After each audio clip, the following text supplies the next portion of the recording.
everybody. So I've got a question somebody sent in.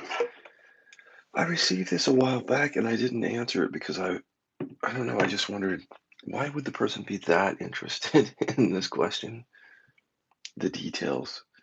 And I thought, why share about it? Because it's so personal to me. How could it help others? But then I remembered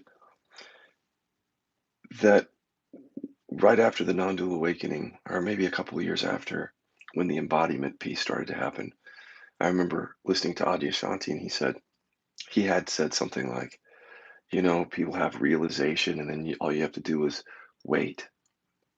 He said something like 7 years or something for the other shoe to drop. He would always give those sort of ominous things. But what I see now that he was doing is he was trying to prepare those folks that follow his teaching for this process of embodiment. Um, and showing people not to, the danger of sort of living in what's the cloud nine around this, because with the realization can come a deep sense of peace and freedom. And then you think that's it. And then, like he's saying, the other shoe starts to drop. When the other shoe started to drop for me, I remember going back to Adyashanti, and I think I picked up his book, The End of Your World, and I was looking desperately for his personal experience because I think it was the first sign back then of something in my body that was very painful. And I was working with it, learning how to work with it, and it was stubborn at first and very persistent. I don't even remember which part of the body it was because at that point in time, the heart was already open. So it wasn't that. I want to say it was the throat. My throat was one of the first contractions that I had to deal with. Being a peacemaker and an anger repressor, you can imagine I had a contracted throat that had to be dealt with in the process of embodiment. In any event, here's the question. Now that I understood and remembered that I was so interested in reading The End of Your World from Adyashanti, I'd already read it, but I wanted to go back through it and find out, like Stephen Gray, Adyashanti, the human being, what happened to you in your body? How long was it there? How did you resolve it? And he gave just a little bit of information in that book. I remember feeling as though I wish that he would have just given a little bit more, or maybe a lot more, on the personal experience. Um, I know that Adya has his reasons for sharing the way he does, though, and I respect that. But so then I'm posed with this question, which reminds me of that. Scott, you've been so I think he's saying transparent, but it's not typed right. Scott, you've been so transparent. So unlike most other teachers, can you express what it was like to be in your body before the awakening versus after the awakening versus during the pain and after? I'm feeling I'm feeling with a lot of contraction and pain in my body. I think he meant something else, but I see what he's saying. He feels a lot of contraction and pain in his body, and it makes me lose hope for awakening and embodiment. When I remember going back to read the book End of Your World, I understood where the question was coming from. Is there really is no map, right? Let's just be honest with each other. There's no map. There really isn't a map or a guidebook for us. So as we begin to abide in non-dual awareness, and that can happen as a sudden experience or a gradual one. Either way, we don't have a map for the body. I mean, certainly there are traditions that have helped us understand all the stuff that happens, you know, in the body that guides us within a certain tradition. But most of us aren't in that tradition. Many of us are not. And even so, many of the traditions are not up to date in the sense of not being trauma informed. So there's a whole body of research and understanding that doesn't get added onto these traditions. But in any event, where do you find this information? You don't. People who have realized generally aren't talking about this kind of stuff. So I get where the question comes from. One thing that I immediately noticed after the Heart Awakening in 2007 is I had a constant stream of bliss, you could say. There's a Sanskrit word for it. And I never learned any of those words because I always wanted to trust my own experience and not get too pulled into the mind stuff. But there's a word for it. In any event, I would wake up each day with that streaming energy where the heart was once contracted. It'd just be, it's very hard to describe this energy. That's probably why they have a special Sanskrit word for it. If you need to know that word, go learn this, but I'm talking about the actual energy. I'm pointing you to what my body actually felt like instead of using some language that is very, that you have to translate. I'll just tell you warm, fuzzy, really better than any drug because there's no withdrawal. It's natural, feels great. So I woke up every day like that. And I think that was the product of the heart awakening and the head awakening in 2007. That stayed with me without even trying. I just woke up each day with that. Now, sometimes in the middle of the day, if I would get busy, it would get dampened over. You know, it's just natural. Mind has to be used at certain points. So that was interesting because I didn't ask for that or welcome that. I didn't really do any particular. I didn't do anything that I saw to bring that about other than the usual practice of resting as awareness and feeling into my body. I was doing a lot of that, allowing everything that I felt in the heart area. What's interesting, and I've not known how to exactly tell this story and how this works, but somewhere along the way, the chronic pain, you asked about that, started to creep up into my experience. And I remember that before the pain got really bad, it would amp up to like, I don't know, 3 or 4, maybe a pretty solid 3 or 4. And I just remember in the beginning of the pain amping up, boy, the bliss started to be dampened. And I had to do a little bit of inquiry around the loss of that. But as the chronic pain really came up, the bliss was gone. That good feeling, that good energy that I'd wake up with, the presence, you can't get rid of that. It's always here. But that byproduct, and I remember again, the wisdom of Adya is he said, when you have these energies, don't become attached to them because everything comes and goes. In any event, a lot of these blissful feelings, he would say, are byproducts of the awakening. So, you hear that, and, you know, the degree to which you take that on and understand what he's saying is up to you, but it's very wise. And when you first start to feel something good, like blissful, obviously there's a tendency to want to attach to it, and very subtly your mind will, and you most likely will on some level attach to it, identify with it, and think that that's the awakening. I can't say that I had a strong sense of attachment to it, but there was some. And so as that began to be dampened, I remember having the thought, like, what? I'm losing something.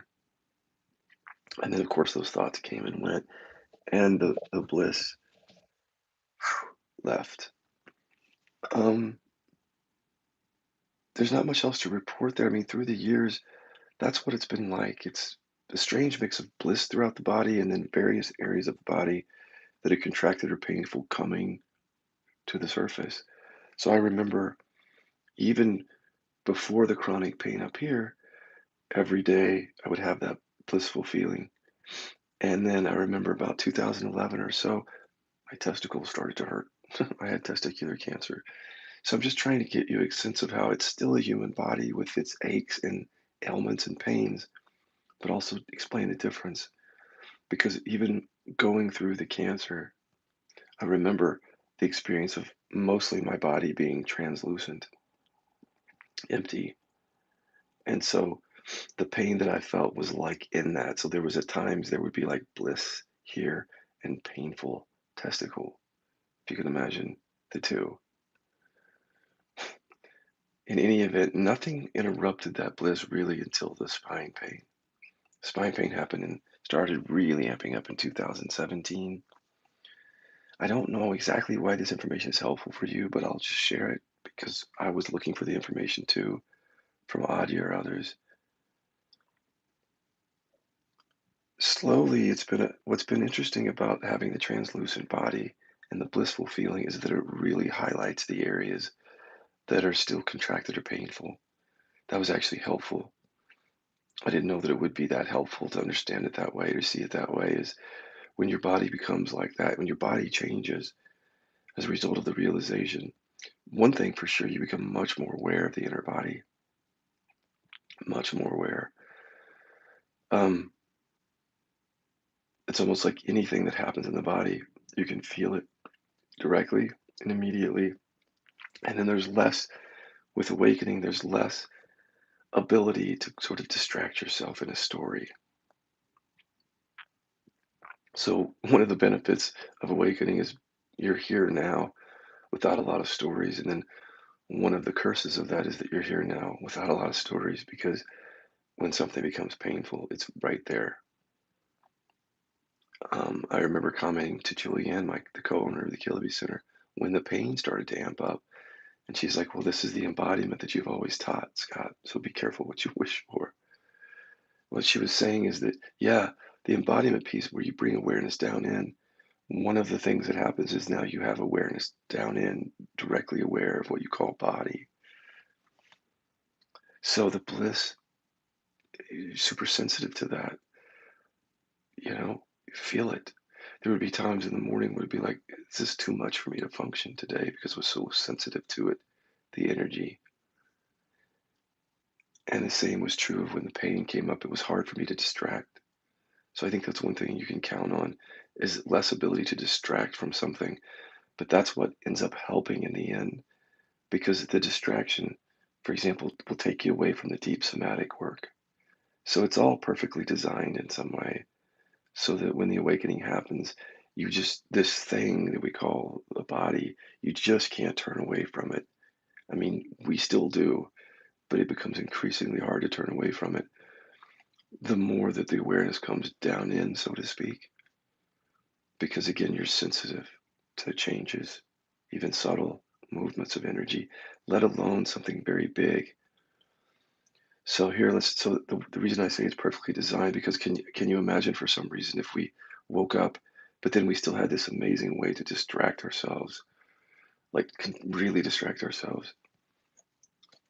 It would be difficult then to embody the awakening because our focus would be elsewhere. Granted, I know that after an awakening, you can still get distracted. Like I've talked about a 3-year sexual compulsion after the awakening, talk about a huge distraction. But at the same time, when that was going on, my body was so useful. To be tuned into the body was how I discovered that during the sex compulsion, my stomach was greatly contracted. Like I could feel the ball of tightly wound energy there. And this will help you just hear this. Again, when you have something arising so-called within the body, some contraction, pain, or issue, it's really helpful actually to not be able to distract. And also then to notice with a translucent body or even bliss, when something comes up that's painful, it's like right there, very, very hard to turn away from. And I think that's part of the perfect design. Because in turning away from it, like we have in the ego consciousness, which is a state or a way of being that's almost based on resistance, constant resistance and repression, turning away, bypassing, that state of consciousness could not hold this, what I'm talking about. So inevitably, that state of consciousness has to be seen through or in the process of being seen through so that during the embodiment, we can be tuned in, not distracted, and then become skillful to discover and unravel these energies as they come to the surface.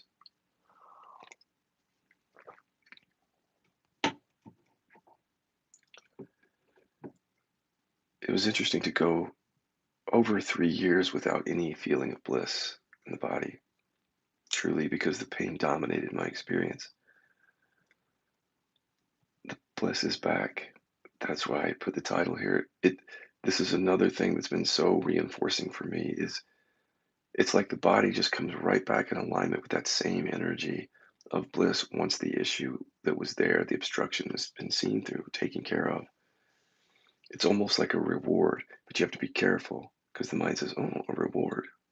But what I'm saying is their body lets you know. That's what I really mean. It will let you know the work you have to do if you'll just pay attention. It's an amazing design because just let me take you through that process of when the pain started to come up and how I tried to distract and cover it up.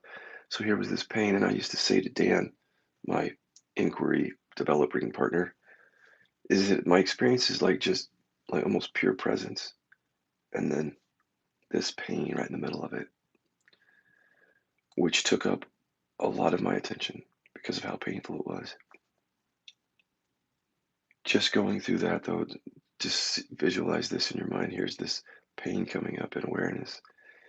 And the mind at first is trying, really trying the old ways. You know, the old ways are like, well, just go to the doctor, let other people handle it. The old ways are, can I find a way to make it feel better? Because it's really painful. Is there something I can take? Did that for a while. It felt like almost everything was a distraction. At times, it felt like resting as awareness was a distraction. Now, let me explain that. That won't make sense to you. But what I mean is, by resting as awareness and not asking questions about this, it's like I was distracted from the unconscious network of thoughts connected to the pain. And this is where I started to say that awareness can become a bypass. Hear me out here. Pain arises in awareness, already abiding as that awareness, right? So now that I know there was an unconscious network of thoughts connected to the pain, but I couldn't see that at first. So if you're experiencing this yourself, trust me, that unless it's purely physical, something that's arising in the body, there's a network of thoughts connected to it, and you can't see it. So all I felt was the pain arising. I couldn't see the network of thoughts. So in a sense, just resting as awareness kept me blind to that. Because there's something about just being in awareness that helped to keep the unconscious unconscious, the repressed repressed. It wasn't penetrative enough. And one would say, what do you mean not penetrative enough? It, if something doesn't want to be seen, it won't be seen until it's time to see that. It will not. It will hide from us. And that hid from me. All the network of thoughts hid from me. So the reason that I'm saying this is a perfect design is because as the pain came up, right? So already in awareness, not learning that distraction doesn't work, trying it anyway, but finding out that it doesn't work. It's like the whole experience was driving me to go deeper into the unconscious. The whole experience was because the distractions weren't really working, or they were working just for temporary relief. There was no satisfactory deep healing or anything from any of that. Without being able to distract, then and being able to rest as awareness, I became more interested in what is here that I can't see. Can you see how far removed you would be from that if you just went with every distraction? See, because then you don't even have your awareness here in a sense. You're just in somewhere else, moving away, always moving away. So the first step is just to be here now. But that's really the first step because from there stuff hides from us. And I discovered this with every single contraction that I had when the throat came up first. Lo and behold, I did not know that there was a very thick story, a network of thoughts, unconscious, that said, I can't express, I can't speak, because if I do, they, something here about expression, network of thoughts. During the ego state, this is this is why this is so important, this conversation. In the ego consciousness, there was no way that I could really work with that skillfully. I mean, I started to work with it, but the distractions in ego consciousness, shiny nickel, you know what I mean? Like a million and one ways that we distract from our direct experience. The awakening was important in the sense that it took away this tendency of mine to be going everywhere, trying to move away from, avoid, resist, repress. But then again, so I saw the same insight with each part of the body, which is the first step was be here now. That's not the final step. To be here now is just like saying, okay, finally, I have your attention. It's like that. Finally, your attention is here in reality, here in your direct experience. But you would think that that's it then. Now that my awareness is here in my direct experience, work is done. But it isn't, because that's when you recognize the unconscious network of thoughts. You have to be here now first to even make that discovery. This is why in inquiry sessions we make awareness the foundation of all our inquiries, so that people are looking from awareness always, because that's where it ends up anyway. And the awakenings that you're living from that, investigating from that. But just so that you can see why I have so much confidence in what I'm saying these days. I don't mean ego, cockiness. I mean like there's a real strong conviction about the experiences that I've been through and how they each showed me similar things. And that's why I can trust that. So again, when the throat came up, be here now was helpful, but it wasn't the final thing. I had to go in and ask questions that would elicit those thoughts about not being able to express that were connected to that. I had to go into what was unconscious here. And then in through observing those thoughts over time, it wasn't really terribly long, throat open. And then even, but here's the thing, in the opening, and I think this is what trips people up, it'll open for people and then it'll kind of close back. And it did that for me too.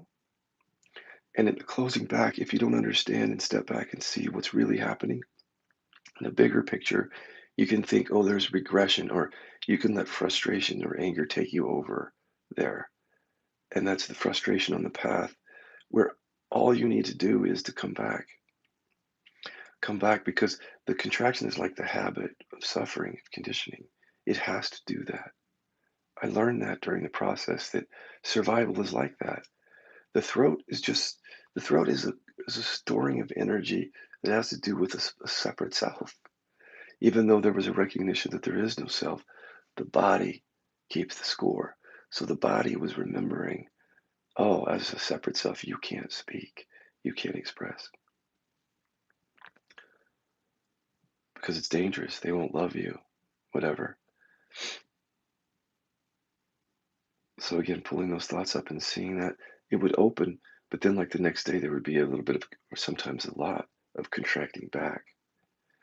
And I can totally see how when that happens, people get frustrated. But I didn't, or if I did, I just moved through that and I came back. And every day I would do the same work. And that's when I learned that instead of thinking of these contractions so much as forms or things or even entities, I think of it more as a habit, because I watched how the habit works. It gets cleared by doing some inquiry, and then the next day it's the habit to come back.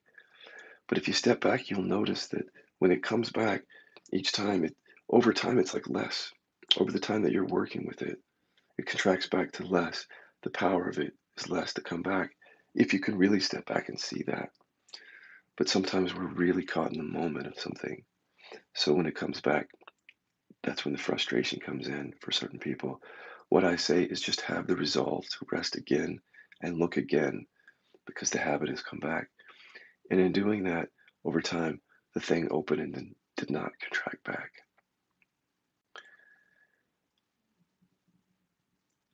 And again, I had to make contact with this unconscious network of thoughts for that to happen. There was no way I tried it. There was no way that I was just going to sit there and rest as awareness and feel into that, and somehow all the identification there was just going to magically, it didn't seem like it was just going to happen like that. I'm not saying it won't for you, but that created frustration because it wasn't skillful enough. And in not being skillful enough, it just missed so much. Just the resting as awareness misses so much of the unconscious.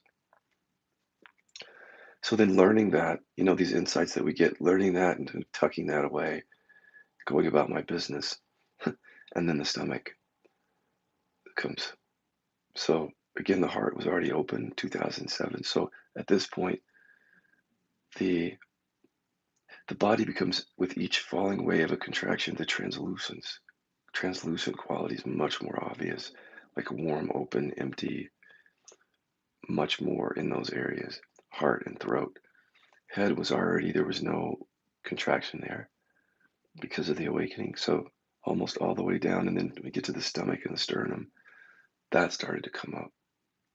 I'm just giving you this in detail because nobody did that for me, or none of the teachers that I followed really gave me this kind of detail. Just know that it might not unfold like this for you in this order.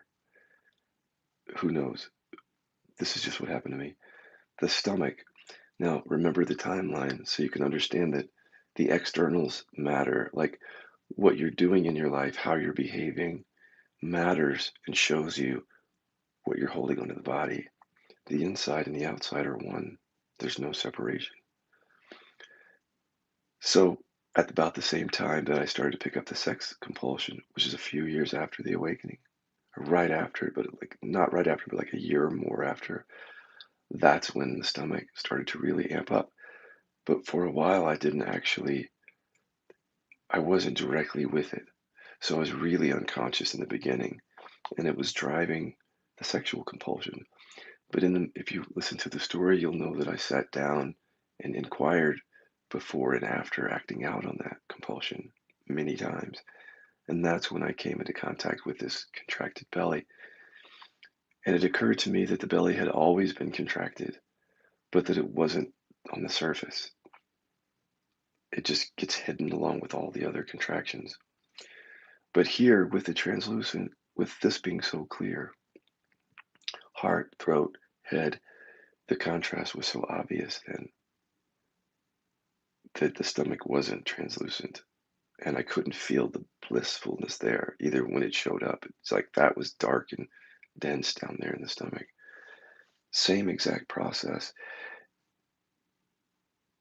Notice that these things have correlates to our external experience, our experience, like with the throat, feeling like I couldn't speak and having that contraction there, that actually showed up in my life.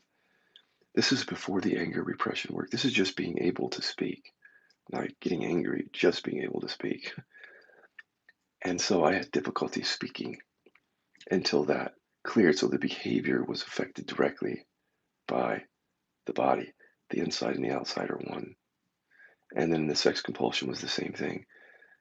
The compulsion that was coming up in my stomach, which was tied to drivers, my own trauma, deficiency stories, shame, old stories. This stomach contracted wasn't happening in a vacuum. It was directly connected to my acting out behaviors of the sexual compulsion. Literally, it would, when I would become sexually excited, my stomach would clench up and lots of energy driving the compulsive aspect of it. Thank God for the awakening, because for the awareness, I should say, because then it becomes harder and harder to distract, right?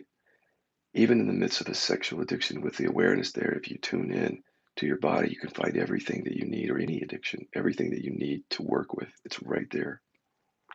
So I began working with those behaviors, those cravings, those thoughts, the drivers behind it, all connected to the stomach.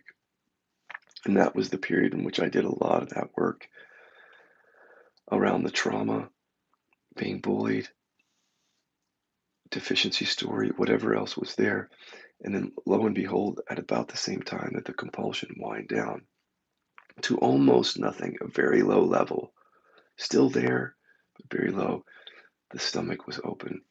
So that's what's amazing, is that there are correlates within and out. So just as with the throat clearing, outwardly I could speak more.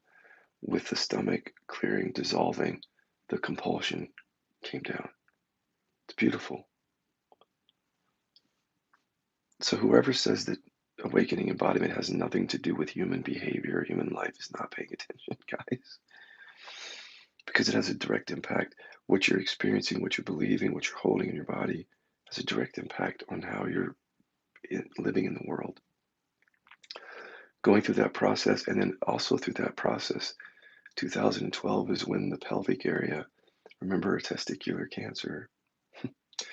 I did an amazing amount of inquiry around the pelvic area during and after that time.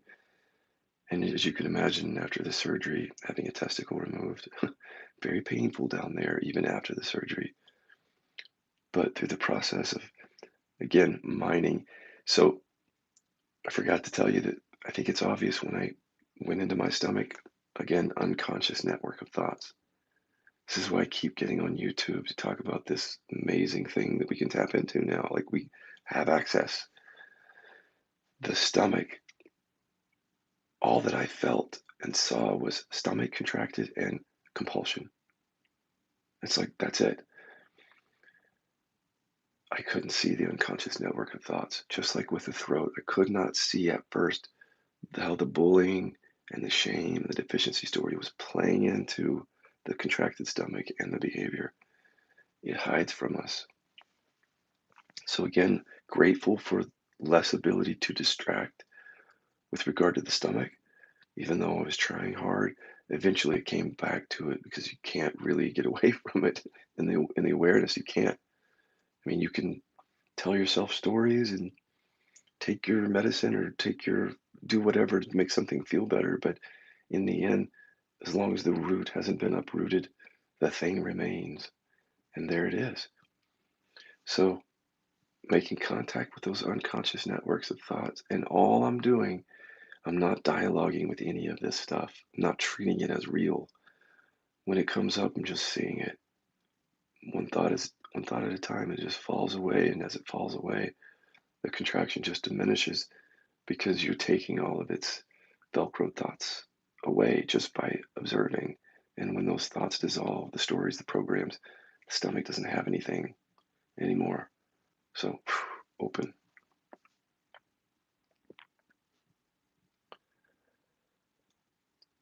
It's been quite interesting to see how trauma and emotional repression hide through that whole process of here it was, here the trauma of not being able to speak. Um, that you could say is like a trauma because I learned that somewhere in my family of origin and my growing up that speaking is dangerous. So, and but then finding out when that gets clear how it's like this that kind of stuff will go into other places. So back to when the pain arose in 2017, so you can see the connections and so that you don't get discouraged. Because when I went into the painful area in my spine, I saw some of the same stories as that were on my throat and my stomach. They were attached to the spine. And I think that's another place where people get discouraged. If they've worked with a certain area and they've seen through a story or two or more in that area, there can be a sense of I'm done that comes up. And you have to be really careful with that because you want to say is that you feel like you're done with those stories, but those stories may have emotions, sensations that are hidden in other places, tucked away, repressed, and you may encounter them again. Several layers of them, actually. And if you can I just remained open, just being open to discover what was there and being very careful not to make judgments about it. So when I would re encounter a thought stream that was connected to a different area, one that I had seen before, I'd watch the thought that says, oh, here we go again. See, that kind of thought that just takes you over where it's like, woe is me. Why is this happening to me? You get right in the way of this. Let those thoughts come and go. This isn't personal. I mean, I know it sounds really personal, but it really isn't. You're being unraveled. Life is unraveling you, and that's what's happening. So, what Aj just says is just surrender to the inevitable, right? Surrender to the inevitable unraveling here. Let it take you where it wants to take you. Let it show you what it wants to show you. So, now having done all that work, that's quite a lot of territory that I went over a number of years. You can see what Scott Killaby's been doing in the last 10 years. Now, I've not been doing that entirely, and I don't spend most of my days doing this kind of work. At times I did when it was painful. So let's talk about practice. Like, how does one fit this into one's life? The way that I would do that, I'm working, I'm playing the whole time, I'm living in relationships and traveling. And so most of my time was just spent living, but I carved out time. During periods that I was working with the throat, I would carve out time every day for a while to work with the same network of thoughts. It was really important for me to come back to it on a regular basis because if you don't, the tendency is for it to contract back in its response to life is to contract back. So I understood the value of coming back to it every day. So there was like the period of working with the throat was a period of every day for a while, coming back to that. Then the throat clears and the everyday inquiry doesn't happen. There isn't any need for it until I saw the stomach coming to the surface. And then I went into the everyday inquiry. How much, like half an hour a day, focused on skillful inquiry that pulls out these unconscious thoughts connected to these areas. Observe them. Coming back to it every day it was the magic, really, because it would meet the contraction every time it would come back, and new layers would be seen. The deeper you go, you'll see other layers until there's just nothing there on it. And when there's nothing there on it is about when you'll see there's nothing here for it. It leaves, it dissolves. If something stays around, it's perfect design, guys, because all it's telling you is there's more there. It couldn't be any more perfect in that way because it's like now you're in awareness, harder to distract. Every time it comes back, it's just pointing you back to help you see what you can't see. The unconscious network that's right there, the layer that is right there. I love the calling it the inevitable because it's like everything in your experience is pointing towards embodying the awakening at this point. If you just pay attention, it's all there for you. It's like no more ego consciousness, distraction, or resistance, or that's much less. Abiding in awareness, harder to distract. You can now feel the inner body more, and then that gives room for these contractions to come to the surface, and then going into the unconscious network of thoughts from there. And then as the contraction comes back, it's just telling you there's more there. Couldn't be any more perfect if we'll tune into how this shows up. The most thing I can do for those of you going through that is just to say infinite patience, which is really just be in awareness. Infinite for me just means here, there's no other place to go. Rest as this. Infinite. It means it's not rest for a while, rest for a long time. You're here, not going anywhere else. Patience to look from here. If you let it go to your mind and you start measuring how well you're doing, you get lost in that. That can be frustrating. Live from the awareness that doesn't care about progress. So, from presence, if you're really just sitting here, awake to the moment, not in past or future, the basic presence isn't concerned about progress because that's the ego, that's part of what the mind does. So, living from here, where you're not looking and measuring progress, but you're open to experience. I think that's the way. Most of the time when people get hung up on the in the embodiment process, it's their mind getting them hung up because they're still looking to be done or they're getting frustrated because things are rising but or rising again, but that's exactly what they have to do. We're surviving here on earth. So these programs, these contractions have to come back. It's part of what we take to be our survival. So it's all happening perfectly, but the mind comes in and then tries to measure and say it should be happening faster or differently, or this shouldn't be coming back. And all those measuring thoughts might have feelings with them and anger, frustration, and then it kind of takes you out of the looking and back into kind of ego, progress, measurement, deficiency. Live from awareness, look from awareness, where there's infinite patience for whatever's happening. In some sense, when you're looking, you don't even need to have your eye on any end result. That's what's so perfect about this design. You can just be with what's arising now. So doing inquiry on these areas, it's not like I was sitting here with this really strong goal in mind. Like I just need to get to the end of the contraction. That would come up, that thought would be like, oh, it would be nice, really nice if I couldn't feel this anymore. But I would just watch that thought and return to looking from awareness and then just deal with what was actually coming up right then or what inquiries brought up for me right then.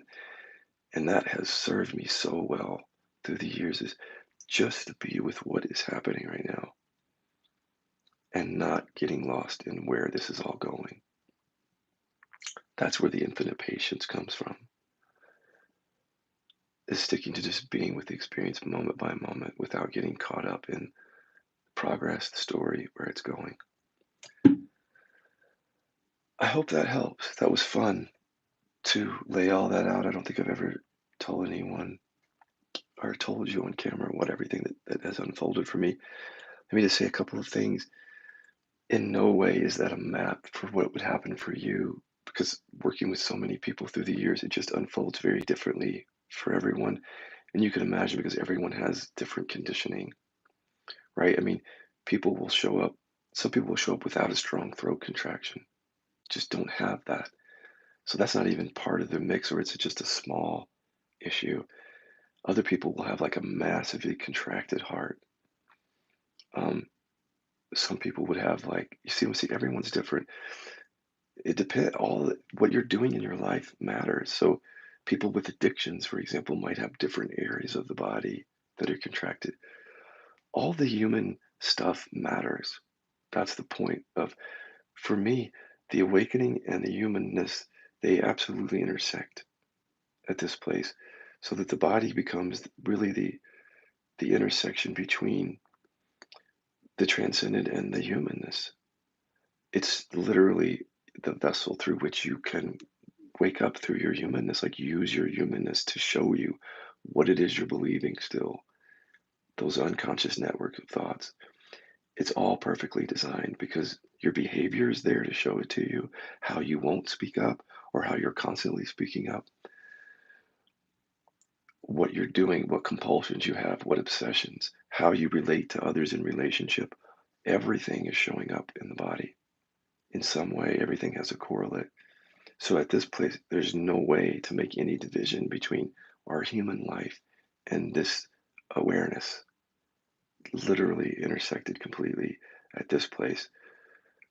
And this is why you hear, I think, people who go through the embodiment process will say things like that. And it may be hard to grok what they're saying, which is they're welcoming back the humanness. It's the embodiment of that that happens. And that's delicious. I mean, that's perfect, isn't it? That this awakening comes back to include everything. Everything, even the things that we try to escape from, it comes back for them, or those things come back up to be included in this. And it, just like Aja said, it strips you of everything. It's the end of your world, but that's the freedom. That is the freedom, the end of your world. What I like about the title of that book is the way he chose that title, The End of Your World. He didn't say the end of the world. So I can tell that he's tuned in to the fact that each one of us sees a different world. And our world is simply, you could break it down to the world that we see is just this network of thoughts, conscious and unconscious, and the way we hold these things in our body. And that determines the world we see. So, for example, when I'm meeting with people who are really up in arms about what's going on in the world today with the vaccine versus the non vaccine or whatever else,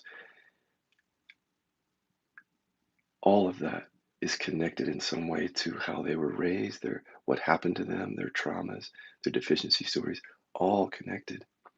So the end of your world is when you begin to look out into this world that you don't know that you created through thinking, and you start to question everything about that. See, You're actually just questioning your thoughts and you're looking and feeling your emotions, but you're literally questioning your world. Your world is nothing more than this network of thoughts. When this network of thoughts are gone,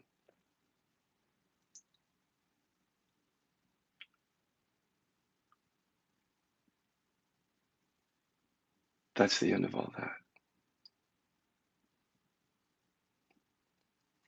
And then that comes back to simple presence. That's where it ends, is just simple presence. And then life goes on from here. But all those network of thoughts that were connected to the body, they're not playing on you anymore. Brilliant design. Love you all.